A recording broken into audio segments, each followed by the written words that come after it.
Hello, everyone. Glory to God in the highest, and on earth, peace to people of goodwill. My name is Kevin Gregg. Welcome to the show. This show is designed to help you reflect, refresh, rebuild, reinvent your life according to God's call and purpose for your life. Occasionally, I get guests, awesome guests, that get to come onto our show. Today, I've got my friend that I've been working with on sort of like a side thing for a while that I'll get into in a second. Matic Jelovčan, welcome to the show. Can you please introduce yourself to our listeners and maybe, I don't know, tell them who you are, what you do, the encapsulated version. Where are you from? Where are you right now?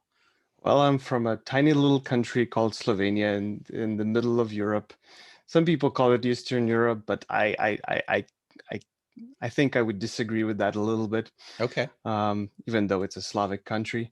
Yeah. Um, I don't know how to describe myself usually, but I will just say I like to make things and I like to make things beautiful. You Whether really do. that's laser cutting, laser engraving, designing, page layout, creative Yeah. stuff.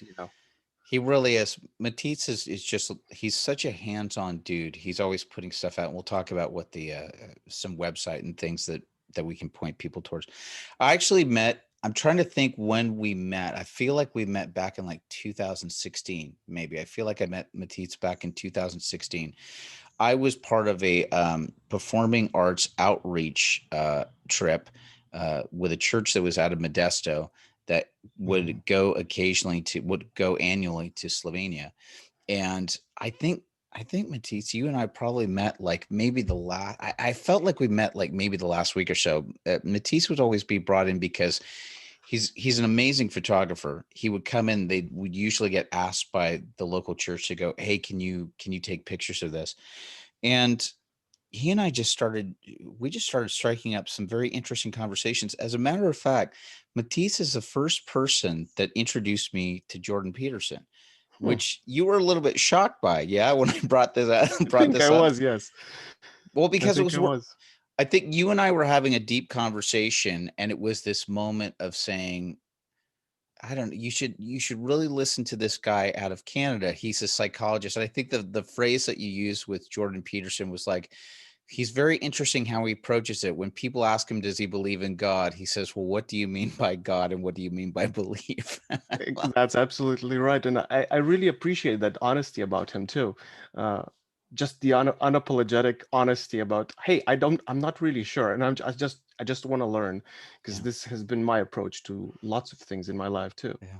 Did you ever see him in person when he visited, when he came through? Yes, I actually had this amazing opportunity that wasn't really possible for most people to not only go see his lecture he had in Ljubljana, Hmm. but also by God's providence I was approached on that event by a friend of mine who works with a Catholic organization, Družina in Življenje, so Family and Life, I think. Okay. At least that's what it is. It's Catholic in Slovenia. I think it might be Protestant in the US. And he asked, "Hey, do you happen to have your camera with you? Could we go grab some photos afterwards? I might have an opportunity to do a short interview." And the interview almost didn't happen, Wow. but because Jordan was so tired I'm sure. from all of the interviews that took way longer than they were supposed to, and I just told Benjamin, hey, let's just pray. If it happens, it happens. If it doesn't, Yeah. it doesn't. It's fine. Yeah. Um, don't give up. And eventually, the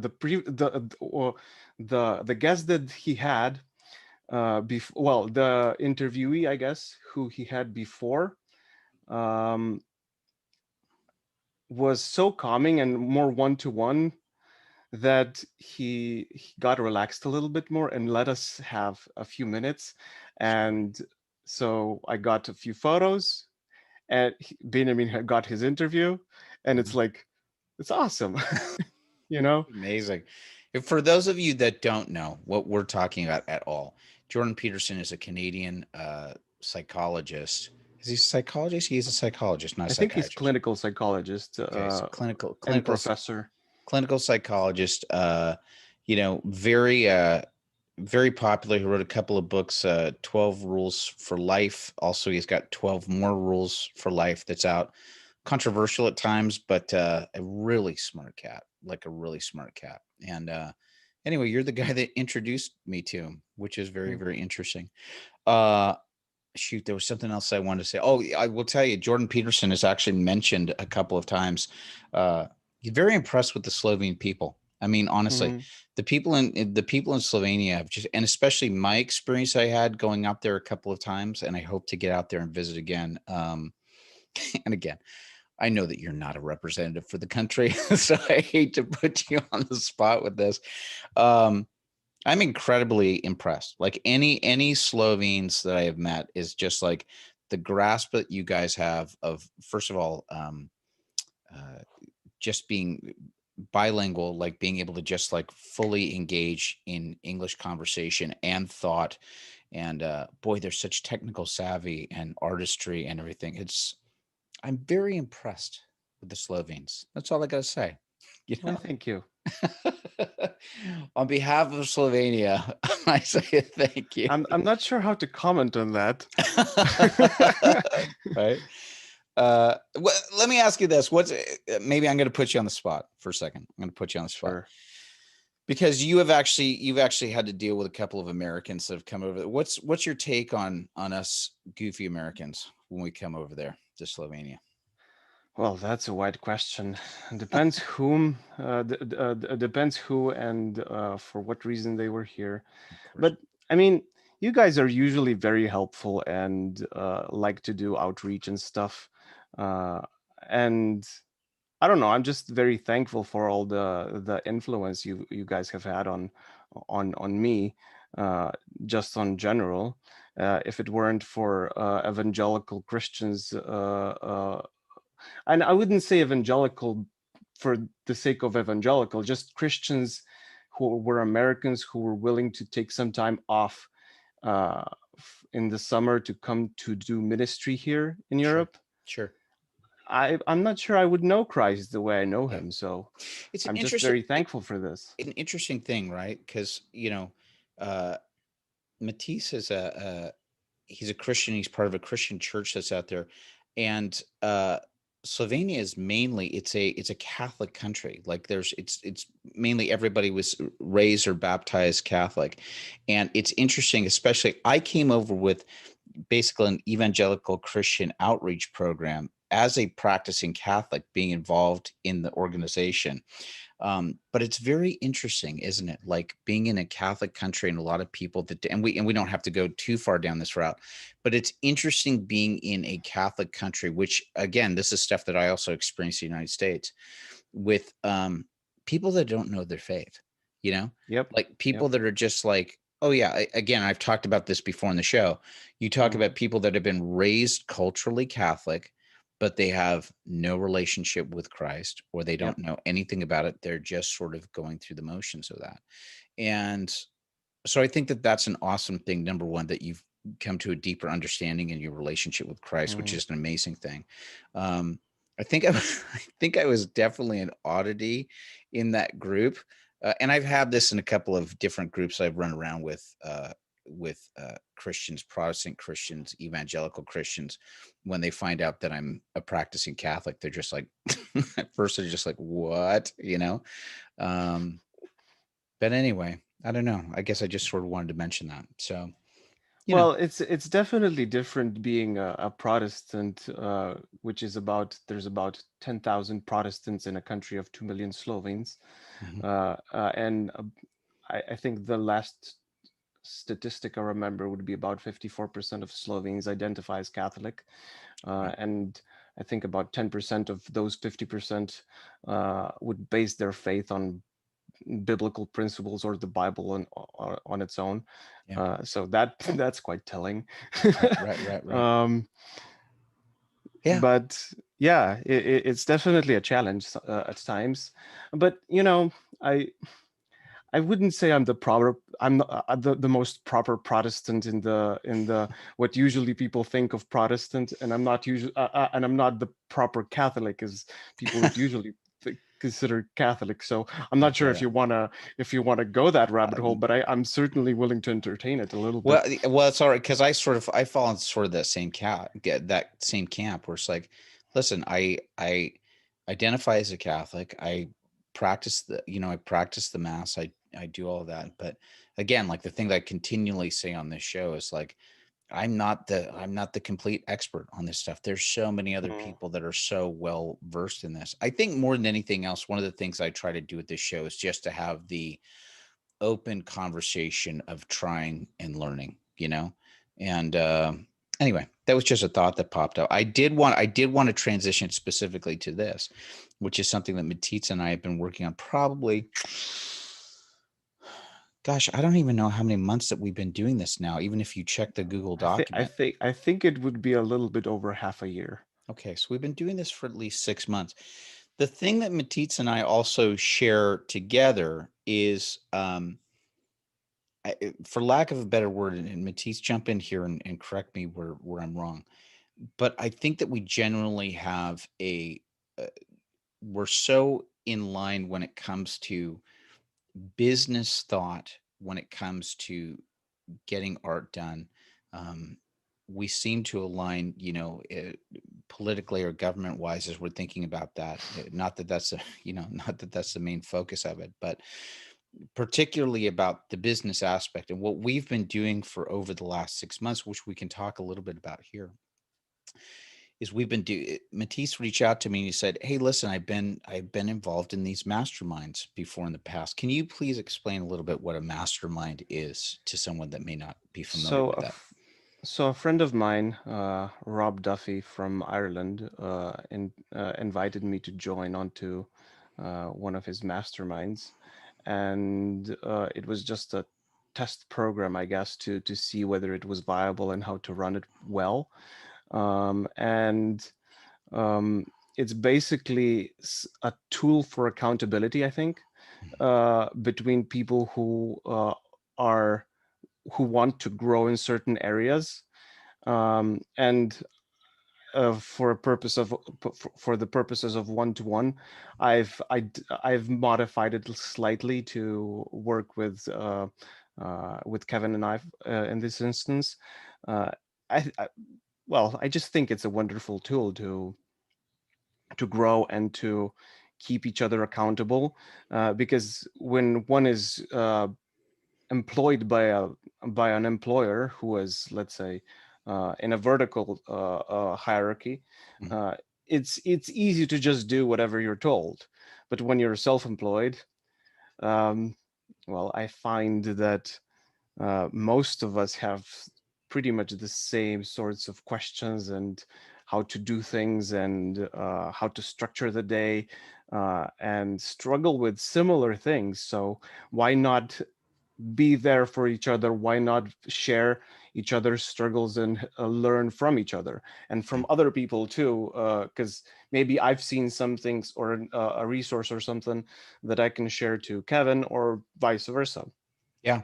It's been So it's I been think that's incredibly how I useful. describe it. Well, and that's the interesting thing, right? Is like, talk about you specifically going out into like uncharted territory for yourself, right? Like, especially if you don't mind sharing with the listeners, what was the direction that you were going in your life with schooling and everything? Would you mind sharing that?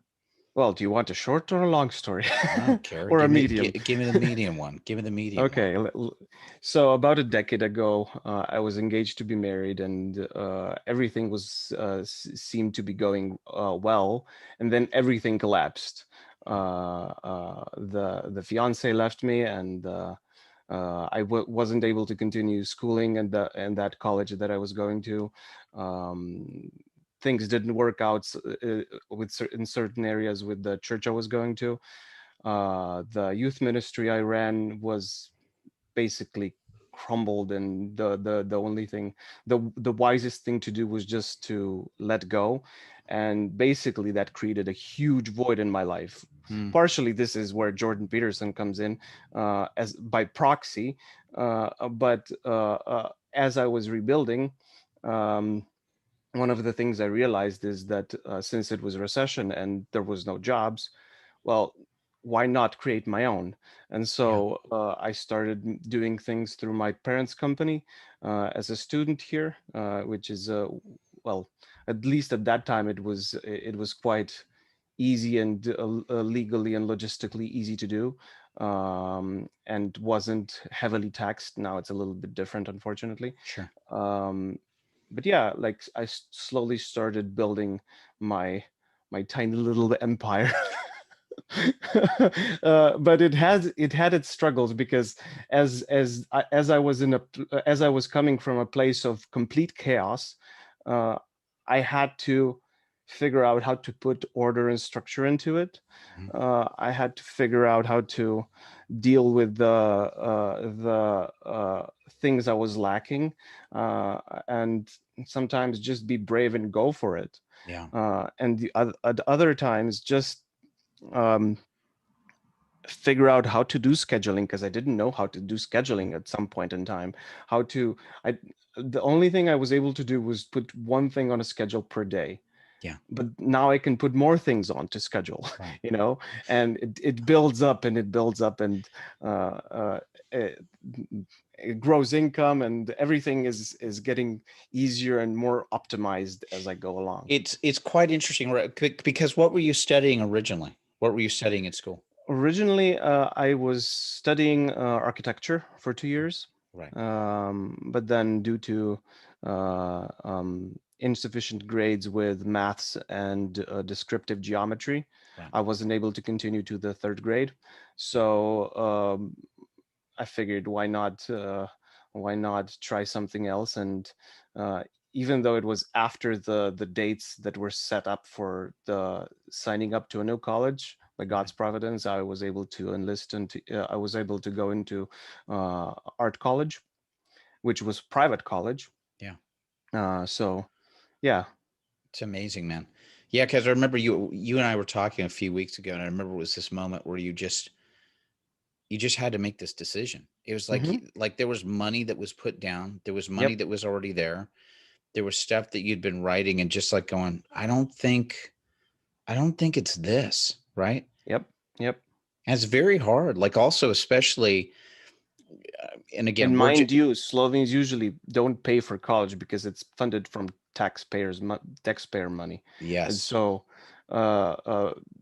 things shifting politically in my mind, having had a job that I got out, well, that they fired me from. Well, and not fired. We Wait a minute, is there a went story our own there? ways. Okay. But anyways, from being, I don't know what, to becoming a libertarian, from just researching things and going, where does the logic lead to? Where does the truth lead to?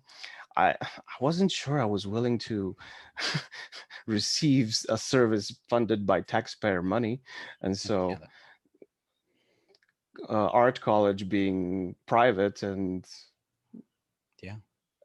I could afford it, barely, but I could. Isn't it? That was a worthwhile cause to go for. Besides, I like art. I like making things. Well, I mean, the other thing too, which I know that if you speak to this, I know it's going to speak to some of the audience members that are here. And I'm sure that you experience some of this. There's cultural pressure that happens, right? I mean, there's cultural pressure, which is to your point, and I've seen it happen with a number of people that are out there. It's like you get a number of people that get very used to, well, hold on a second. I've literally have my education that's being paid by the government. So I have to make sure that I'm on this track. And I've seen some people that have become kind of like almost like career students, right? For a little while, because they're able to kind of keep that track going for themselves and not really jump starting their life. So you've got this thing already where it's like, well, why would you want to jump off that? It's basically free education. And There's the Well, it's not free. There's no such thing as free lunch, as that's Milton Friedman well pointed that's out. true. Right. It's the concept of like, oh yeah, it's why not? It's a free education and Mm, it will lead you to guaranteed work, right? Which is which it like, doesn't. which it doesn't, right? Even the private college doesn't do that. No. But mind you, I knew that that was the reality, and I didn't really go to college for the sake of let's get my grades and let's get my paper diploma. Sure, Right. that was a nice outcome out of it as well, and I did get a good grade, so it's Yes. not like I didn't try. But Yeah. to be honest, I went to college because it was much cheaper to pay for college than it was to be self-employed and pay taxes for being self-employed, Yeah. which is sad, but Yeah. that was the reality. So basically, Yeah. I went to college so I was able to work. No, I get it. Well, I think that you're in this range right now, which I think speaks to a lot of us, and especially if you're a creative that's listening to this, I think that I need you to hear this as well. We're going to expand a little bit on this concept. Getting back to this concept of like apprenticeship and like Mm, journeyman work, right? Because there used to be systems hundreds of years ago which was like if you were going to learn a trade or a skill that you would basically become an apprentice to a master, right? yep. Like you would become an apprentice to a master, you would hang around the master, you would learn those trades and those skills. Then if you got good enough, you would build yourself up to being a journeyman who would kind of go out and about sort of representing what this master had sort of taught you, and you were sort of like a um, it's almost like you're a little bit of a franchise of that person of just like saying, hey, I'm out here and I'm working and I'm doing the stuff, but I'm also learning my own things. Mm, And then eventually you would build yourself up to master where you're essentially doing your own thing. And now you're able to bring in apprentices and all this. And I think that that's, again, if you happen to be somebody that's listening to this and you happen to be a career educator, none of this is meant to insult you or to insult your work or to any of this stuff. We're just putting out different ideas. They're there. And I've talked about this before in the show. Some of the current educational systems that we see were basically, at least from what I can get. And please, I encourage you to challenge me in the comments on this because I'm all about like having the open dialogue to say if there's something else that you know and something else that you can share, great. Let's get into a conversation about it. But from information that I have learned, particularly some of the education systems that we have, they were sort of geared up to train people so that they would know what a 9 to 5 type of working factory industrial job would be. It's like, hey, you show up in a structured environment, you learn the stuff, you learn the things yep. so that you know what the authority is and what they tell you to do.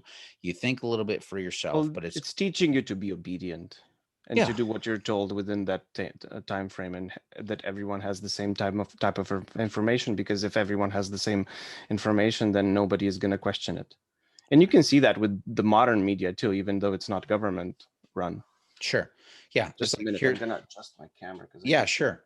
Here's the structure that we have. So it can be very challenging to some people to go, wait a minute, this is how I'm supposed to do it, right? I'm supposed to go into a schooling environment, do this stuff, I'll get up the way, I'll earn my degree, and after I earn my degree, that will lead to a happy life and a secure job and all this stuff.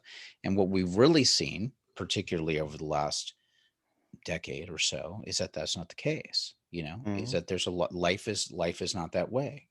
I believe that it worked out very well for probably about a generation and a half of people before us, right? The Mm. structure worked that way, but we got to the other side of it of just like going, yeah, that's not the case, and you've got to learn on the fly. And I find particularly with people that are creative, that they've got parents that are either behind them that don't understand Yep. what you're doing, especially when it comes to, and this is where it's important with you being on here, Matit, and us just talking about this, is getting bit like you have to start learning and flexing this business savvy muscle. You have to learn this. Like, how S- do I Yep. here's a guy that's creating and doing stuff and going, okay, I think I've learned how to do this. Now, how do I practically apply this? And how do I practically apply this so I'm actually putting food on the table so I can Yep. make this happen, you know? Exactly. Any other thoughts on that? Well, one thing I would say before going on to a little bit of my take is that you guys in the US have a really good thing going with Praxis to give a little bit of free publicity for them. Just go to discoverpraxis.com and see what kind of apprenticeship programs they have, or, And commi- what and or things with micro, for example. what is this? So explain. You're not getting paid. You're not a sponsor. What is Well, Praxis? I just wish we had it here. That's why I'm saying it. Okay. So it's basically a model of having a tutoring that is connected with businesses that actually need certain type of workers, and when you complete the program, you actually have a job that you're gonna go to for, I think, for at least 1 year, and then whatever floats your boat, you can continue that or do something else, but you are trained to do that job that uh, is already exists for you. What type of businesses are involved in this Praxis? I don't know. From the top of my head, I don't know. Okay. But a few years ago, I looked into this a little bit, maybe to try to replicate it here. Unfortunately, Oh, sure. it didn't work as I thought it would. Right. Right. So maybe sometime in the future. But Okay. I like the concept and I like the idea Yeah. to have businesses somewhat subsidize an educational endeavor that they will benefit themselves anyways. Yeah, I think it's a Um, little bit I mean, you see a lot of these companies that do there have been companies that have got away with stuff over the years of just like, hey, be an intern, right? Or they'll have like paid yeah, but this is internships. not internship. This is not Right. internship. That's right. This is you pay a little bit of a tuition, I think, and then you go study, and then and work on the thing, and some amount of money that would have made without having gone through this educational program Right. in that next year will have paid for the education that you had received. Brilliant. I love I it. hope the tenses have worked well. That's fine. I think you did great. I just like that. I really do like that practical idea. I think that we get so inundated with people. I would just see this so much. I'm going to sound like the old man on the porch, but I just see this so much. Like, so many people get so caught up in academics or academia where they get caught up in theory and not doing practicality, right? Well, I the mean, it's the trouble old is, thing. It's the old thing that James Cameron talked about as a mm, filmmaker, like saying, I learned how to be a filmmaker by paying late fees at the library, yep. right? Like, I went to the library and that's how I learned. Like, I got that stuff and then I just started doing it, you know? Well, the trouble is that what you learn from educational institute or whatever is how to be a teacher, not how to do business. If you go observe businessmen, you'll learn how to do a business. If you go to observe a carpenter, you'll learn how to be a carpenter. Yeah. And so I don't know where we got this idea that everything can be taught and can be learned in the classroom. I just don't. Uh, Besides, it's not just a class. Some people can, some people can't. It's so many different people. Why put them all into one box? It just doesn't make any sense to me. You speak. I'm telling you, man. I'm going to share part of this right now because I've been sharing this with my buddy Kenny Lamon and John Eden. I'm very fascinated in an idea. I'm just going to say it out loud. I am fascinated in the idea of creating some type of schooling or some type of schooling system that would if people were interested in going into creative endeavors, right? To go, great, welcome to this environment where we're going to teach you, okay, some of the basics of the skills that you need to improve on, with your skill, whether it's acting or filmmaking or woodworking or painting, whatever. That's great.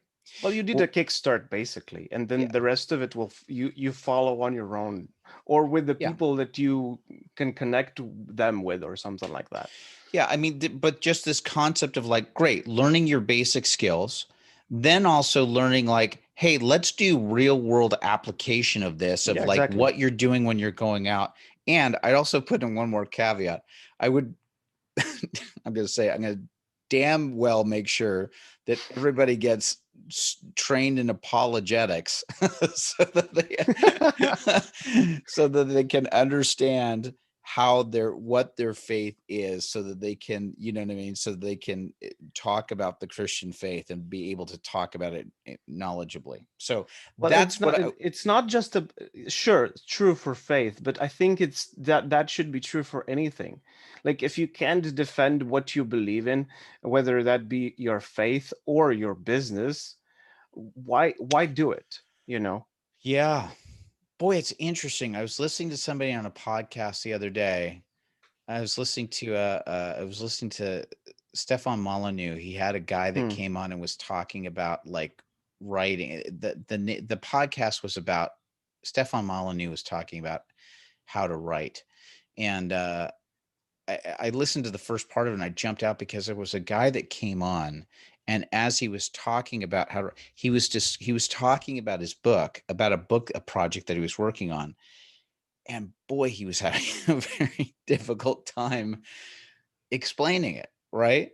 And it was just this moment of like, I just wanted to go, I don't know if you believe in your concept, right? Like it was he was being very ethereal and kind of going all over the place, but he Trying to wasn't. avoid it, maybe. Well, he wasn't being I don't very, know. I didn't listen to it. but he wasn't being, at least, and I still have to go back and listen to it, right? This is me, like literally, this is me like the first 3 minutes in, and I'm listening to the guy and go, I've got to take a pause. And I got to, because, he's basically asked, hey, what's your book about?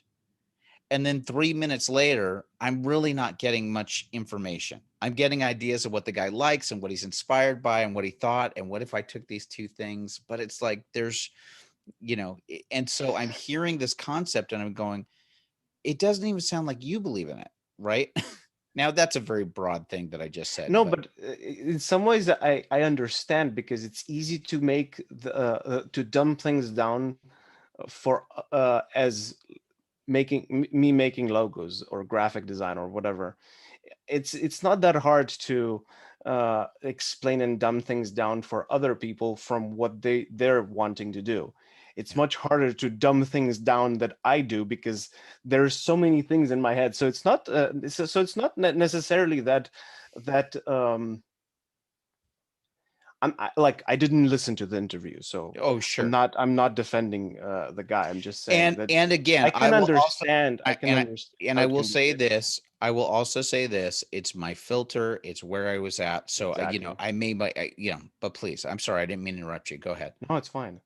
Uh, I just I was there too, you know. I didn't, and you remember we talked about it. How do I explain this simply, and Yeah. how do I explain what do I do, because I like to do so many things, Mm. and I don't want to go into rabbit holes, but it's so easy to go into rabbit holes. So maybe even sometimes even to avoid uh, answering really what I'm passionate about, because maybe I'm afraid of that. And I'm not Mm. necessarily talking about myself. I'm just on general thinking about it, because Yeah. it can easily be true. It's an interesting thing. Matisse, I'm going to share part of this. I hope that you don't mind, but too late. I'm doing it anyway. No need to Matisse, apologize. Matisse has had a little bit of this journey, and we are going to, I'll put the link in this in a moment. But Matisse has been working on, like, he does this fine woodworking, handcrafting, just really beautiful work. And there's a couple of things, which is like, and correct me where I'm wrong on this. Here's Oh, an there you go. There example. you go. Here's a mallet. This is a wooden mallet that I he, didn't know you were going to say that. I no, just no, had it on hand. look at that. It's nearby. It's your passion. It's about, I like um, making things. but you know, sometimes there's a challenge that we run into as creatives where we go, well, yeah, I'm doing this, but I'm there's a couple of things. I don't want to feel like I'm showing off. I don't know what I'm bringing different to the game, right? Mm, And it's like this tug of war that's happening, right? I want to make, and maybe there's even a third element that's involved. It's almost like you've got three people pulling on a rope in three different directions, right? yep. One of them is I don't want to show off. What are you bringing that's different to the game? And then the other one is like, how are you going to make a living out of this? Right. So it's like all of these different things. And it's just like going, how am I going to be unique? How am I going to stand out? We actually had a thing we were discussing. I'd say it was probably about a month and a half ago, maybe a little more than that. Possibly. Um, but you know, he does this work. And the first of all, I've truly enjoyed my conversations with Matic and just coming in, and we do these masterminds where we're just sort of keeping each other accountable. Like he's talking about the things that he's working on, I'm talking about the things that I'm working on, and we're just kind of having like a back and forth. I'll Mm, come back to that in a minute with the importance of a mastermind. But we're in the middle of this conversation, and all of a sudden it just pops in my mind where I just go, hold on a second, man. It's not just about the physical. It's not just about the physical product, right? Like other people make wood mallets. I totally get it. yeah. What part of the product is what you bring to this, your personality, right? Like, And the journey. yeah, and the stuff that you're doing. And he's a very engaging guy. So we ended up I suggested, why don't you do a video showing you making this? And he put it out there. It was fantastic. He even did a little contest giveaway in order to put it out. But it's this concept of like, I've run into this so many times where I would run into people with like general business backgrounds, and then sometimes they try to approach their general business savvy with me. And it bothers me a little bit because it always goes, well, what's unique about you? What are you bringing to the table? As if like, it's like going up to somebody that you know is a comedian, right? And like saying, oh, you're a comedian? Yeah. Tell me something funny. You just kind of go, Yep. all right, man, it does it doesn't work that way. Um, Yep.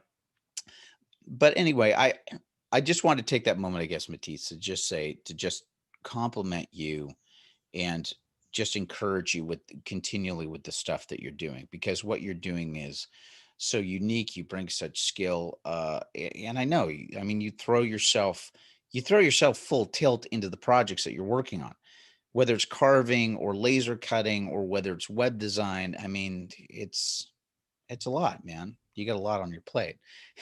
And then just trying to figure out how the heck to navigate that, right? Yeah, and how to post things, and how, well, the thing I struggle with most is how do I remember to actually record myself or the process with while still working at it, Yeah. because it's easy. The easiest thing to do is make things and make money doing so.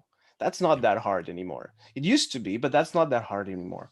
The hardest thing for me now is to remember to click the record button, and I forget all the time. But this I'm constantly improve.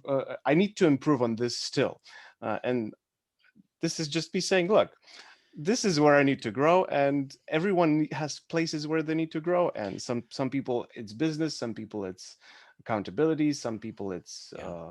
waking up in the morning. Different things for different people, Well, different times. I saw this thing last night that I thought, man, this just is like this is so important for me to hear.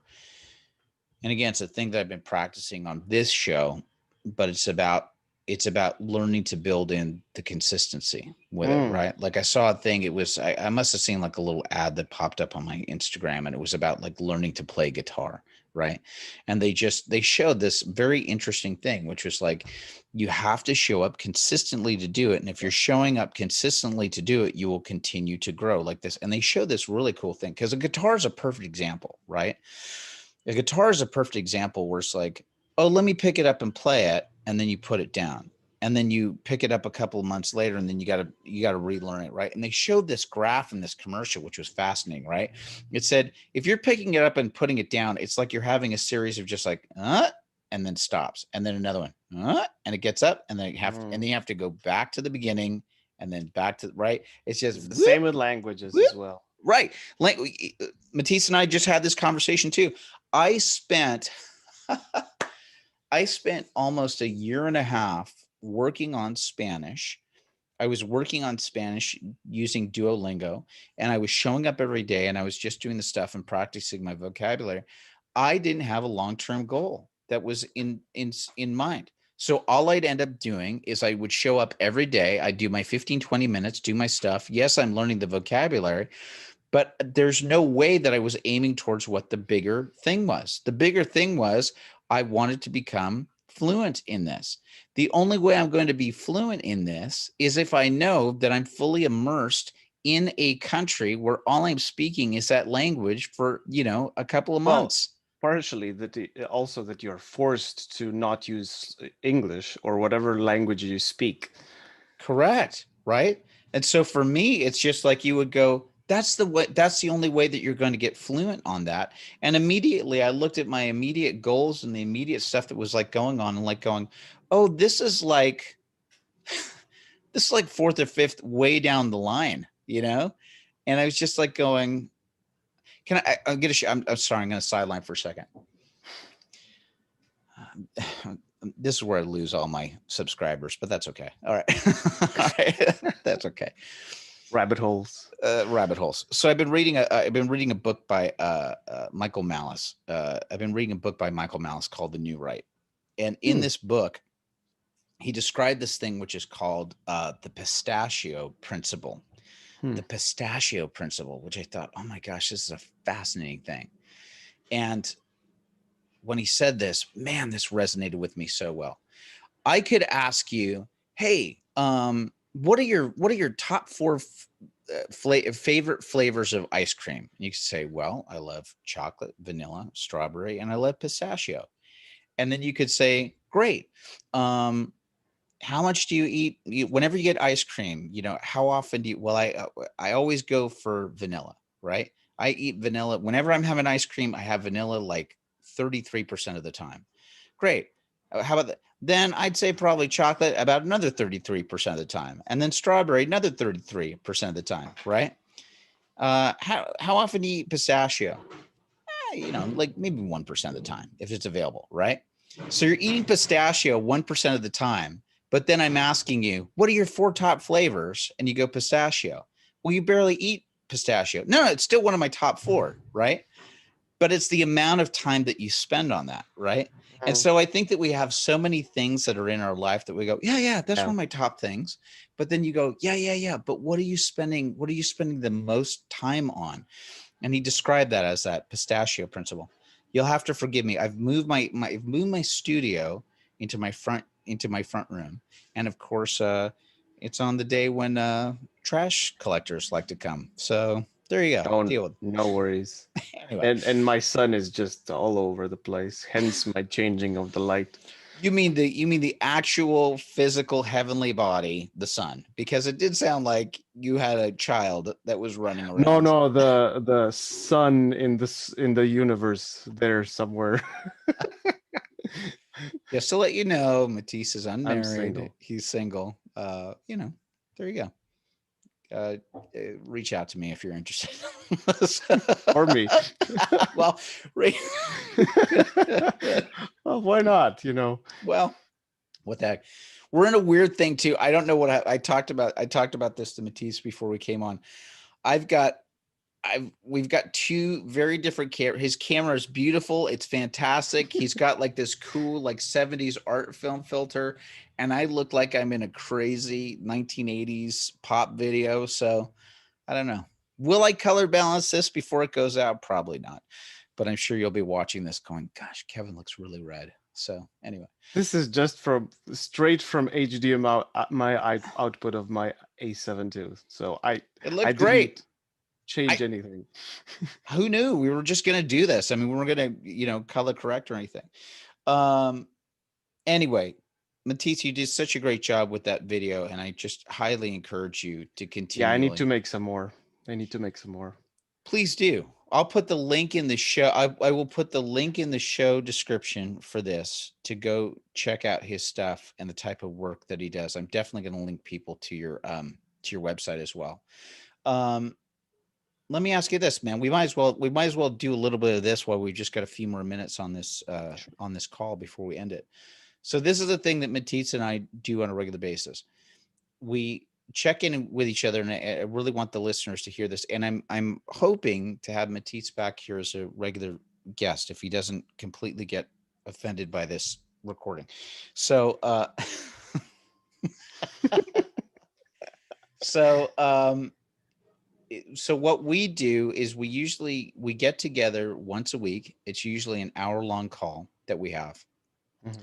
And it really is just a checking in that we do. Half the time um it's about highs and lows that we've had over the last week. It's sort of like a recap of what's going Yep. on.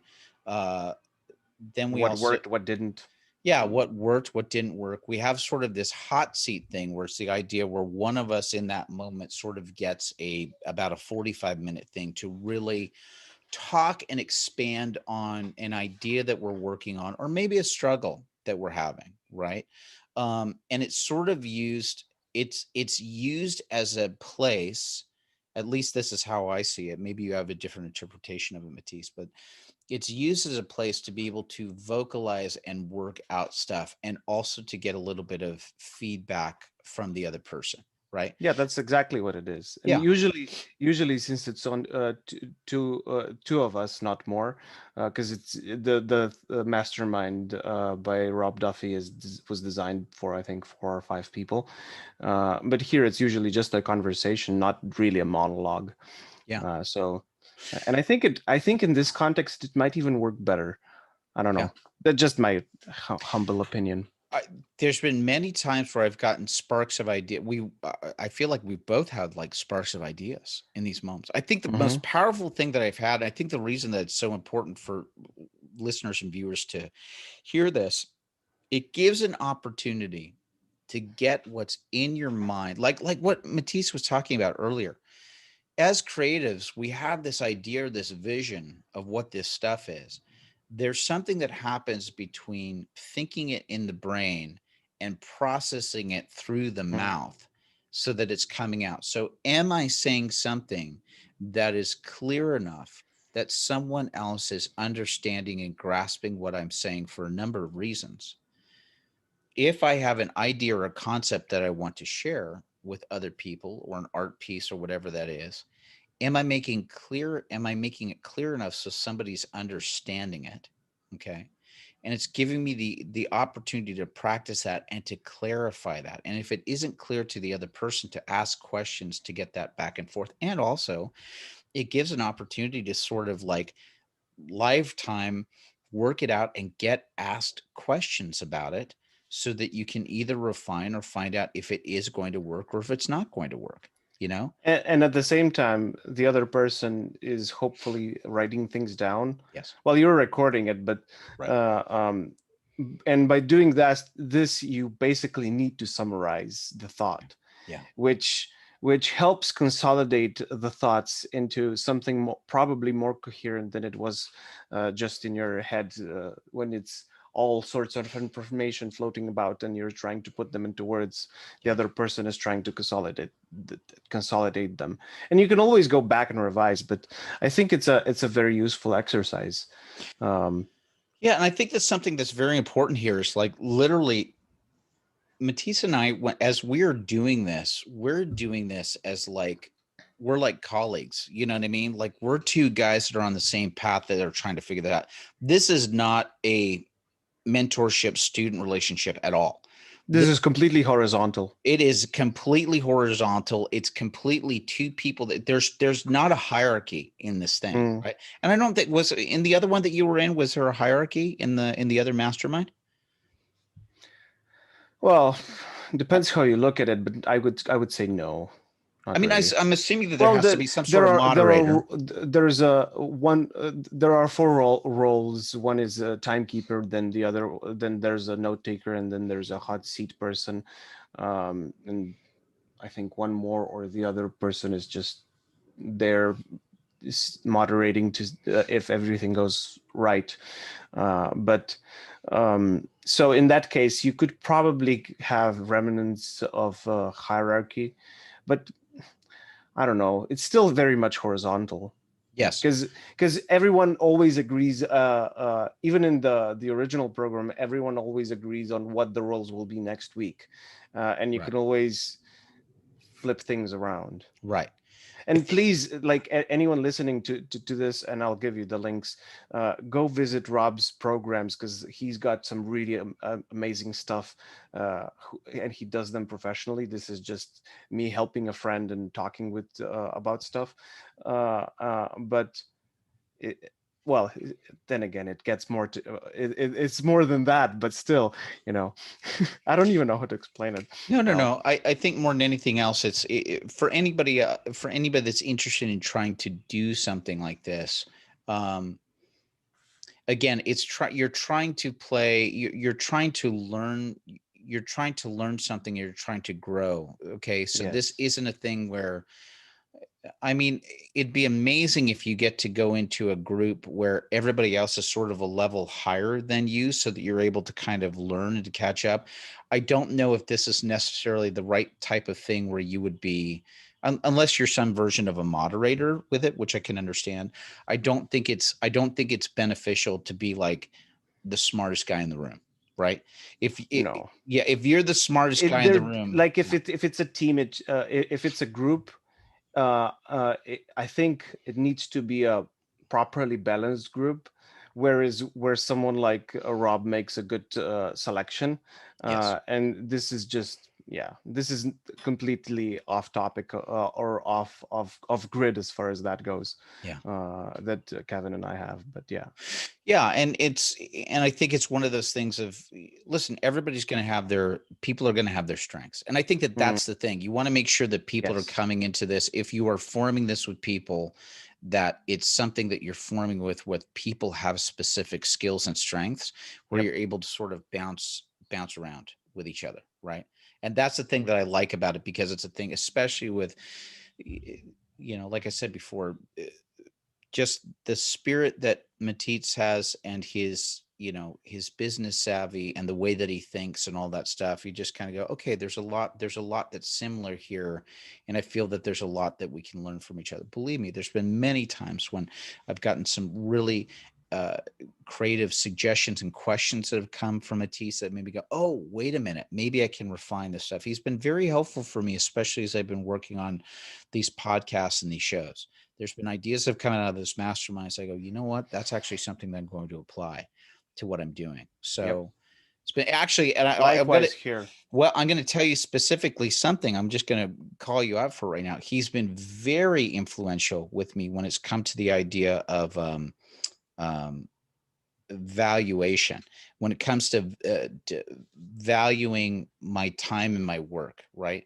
I've talked about this before. There's been a lot of this stuff that I've been doing with freelancing work, and there's been times where I've really gotten caught up on the timing and the billing and all this stuff. And Matic has been very helpful for me to go, hold on a second, take a big step back and take a look at, like, what are you billing for and the valuation of what you're billing for. And he was able to point me towards a couple of resources. Actually, Matic, this actually came up in one of my other men's group, where somebody started floating out some of these ideas to me that you had shared with me a few months earlier. Mm-hmm. But it's that concept of going, hold on, you're not in a thing of like, you don't have to track every minute or every second of your day for what Yeah, you're doing. exactly. It's You know, just stupid and wasting time, it's a very among other challenging. things. Well, Among other things. it's a very challenging thing, because I had to deal with this specifically at Disney on a regular basis. Oh, okay. When I was working at Disney, we would get some severe pushback because, usually performers that were there, we were part of a, performers union and all this other stuff, but we got paid a significant amount of money. And you would have certain managers that would come in, and if you happen to be on a rest or a break in between shows, their concept was, wait a minute, if we're paying you this amount, we should be allowed to make you do stuff every second of the day.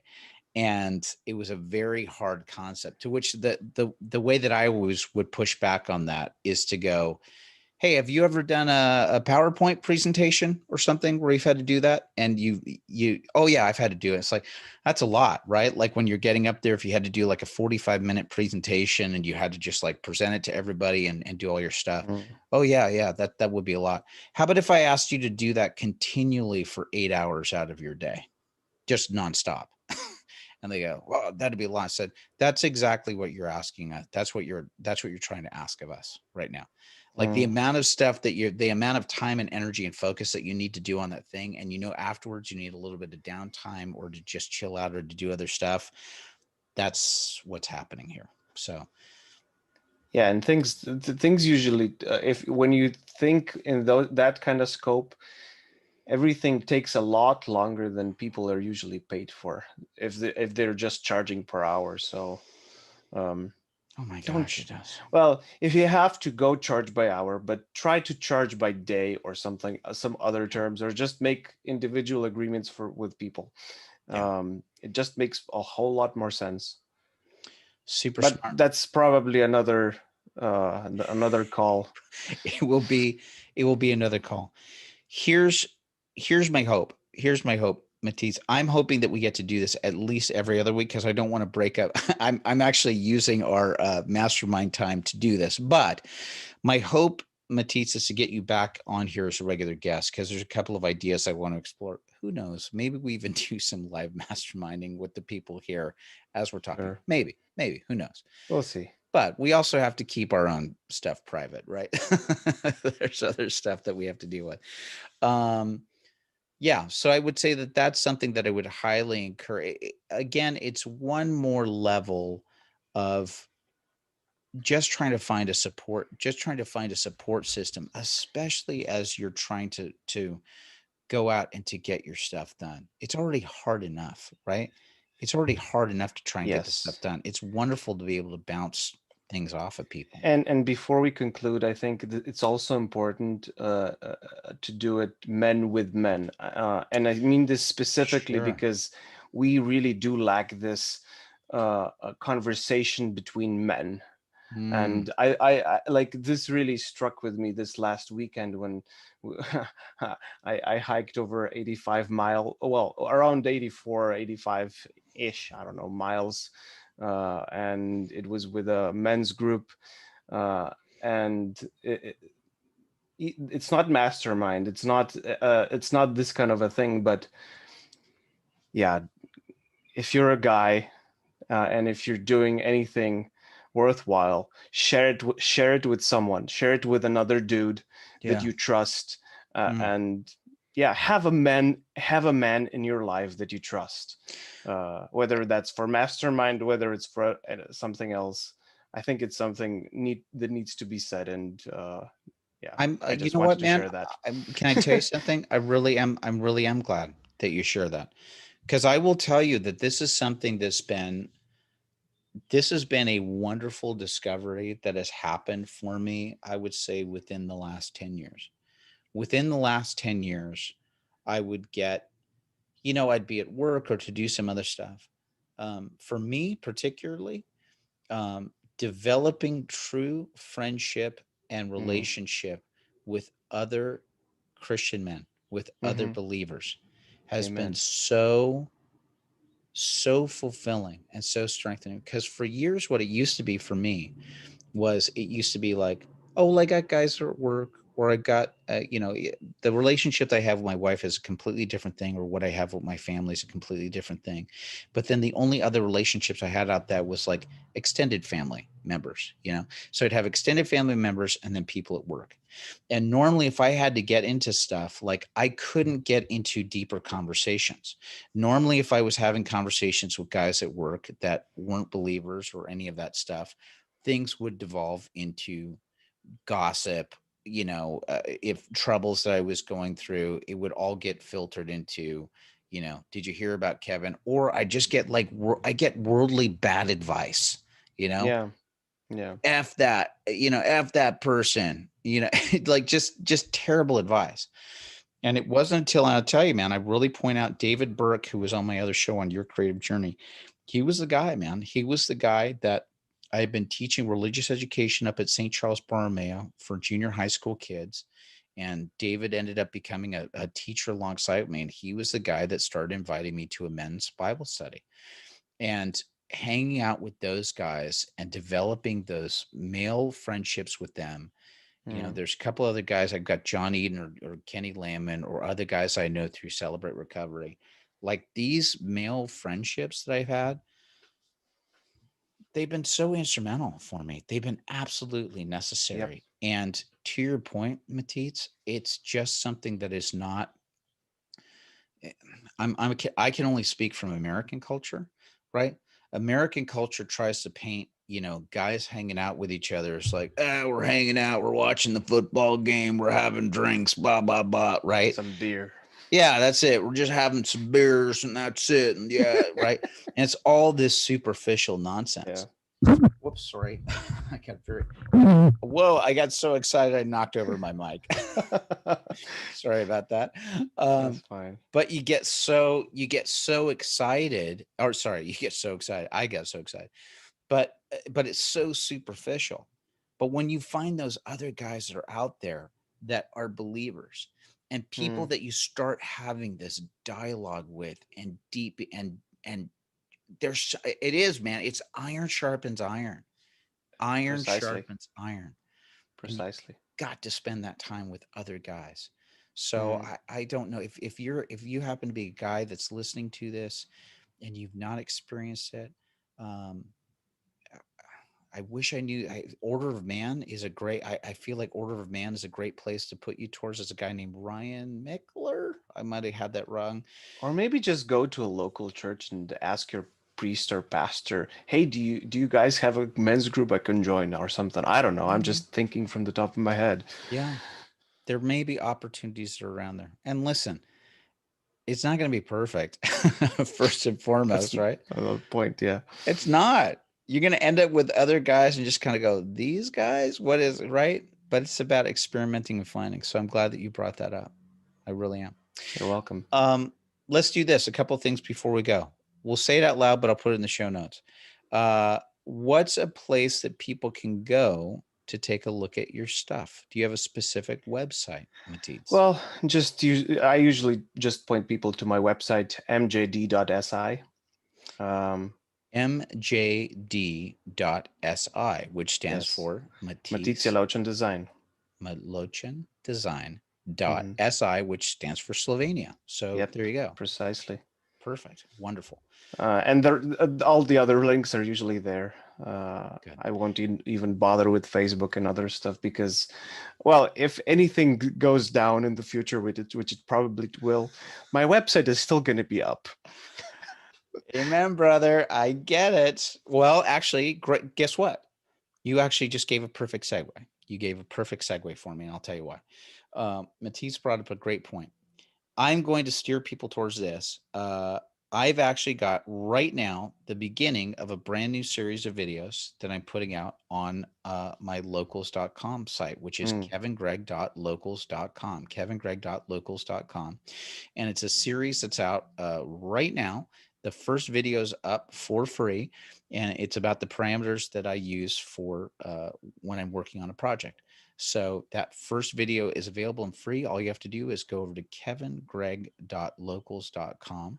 You get to see the first one for free. And it's also a great way to support this channel, this show, this podcast, the stuff that we're doing, because the rest of the series is going to come out. It's going to be available specifically just for supporters. So please head over there to kevingregg.locals.com to see that.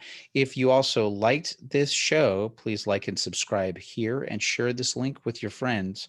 And we'll be sure to let you know more about this. Matic, I can't wait to have you back on the show, my friend. I'm very glad to have you here.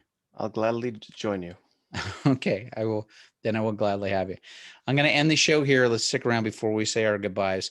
Everybody, we will see you next time. Thanks for watching. Bye-bye now.